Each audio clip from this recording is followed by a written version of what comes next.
गुरुजी, आता आपण कुठल्या कुठल्या पोथ्या वाचाव्यात, प्रत्येक वयोगटाने कशी कशी उपासना करावी, कुठे कुठे दानधर्म करावं, 33 आकड्याचं महत्व, दीपदानाचं महत्व, हे सगळं आपण बघितलं. तर आता त्यामध्ये जो भोग आहे, पदार्थ आहे, बऱ्याच ठिकाणी पुरणाचे धोंडे असा एक प्रकार आहे मराठवाड्यामध्ये, हो हो हो. बऱ्याच ठिकाणी. पण शक्यतो सगळीकडे 33 अनारसे, म्हैसूर पाक, बत्तासे असे दिले जातात. आणि आपण जर बघितलं ना, म्हणजे एक ऑब्झर्वेशन आहे की हे पदार्थ सगळे सच्छिद्र हलके आहेत.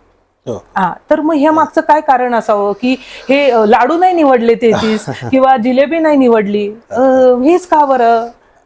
असं आहे, ज्यावेळेस तो सगळ्या, जसं आपण सुरुवातीला ऐकलं, हा त्या मलमासाने भगवंताची तपस्या केली आणि ज्यावेळेस भगवंताचं त्याला दर्शन झालं, त्यावेळेस जसं शास्त्राचा नियम आहे, परं दृष्ट्वा निवर्तते अविपक्वकषायाणाम दुर्धर्षोहन कुयोगिनाम, त्या परतत्वाचा, त्या भगवत तत्वाचं ज्यावेळेस दर्शन होतं, त्यावेळेस सगळे दोष पापताप हे आपले निवृत्त होतात.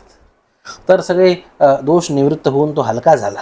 आणि त्यासोबत मग भगवंतांनी काही विशेष प्रीतिकारक अशा पदार्थांची सूची जे दान करावेत अशी सांगितली. त्याच्यामध्ये ह्या सगळ्या हलक्या पदार्थांचा समावेश आहे. आता हे जे अनारसे इत्यादी दान दिले जातात, त्याचा जो संकल्प आहे, त्याच्या संकल्पामध्ये सुद्धा असं आलं, जितके छिद्र आहेत तितक्या छिद्रांमध्ये मला भगवत सान्निध्य प्राप्त हो, तितके वर्ष मला भगवत सान्निध्य प्राप्त हो.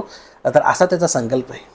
तर हे भगवंताची आपल्याला सन्निधी, भगवंताचा आपल्याला कृपावर्षाव हे प्राप्त व्हावं, हे असं अधिक मासाच्या प्रत्येक दानामधून असेल, प्रत्येक छोट्या छोट्या ह्या क्रियांमधून असेल, हे आपल्याला भगवंताकडे एक एक पाऊल घेऊन जाते, असं त्याचा पाठिंबा येतोय.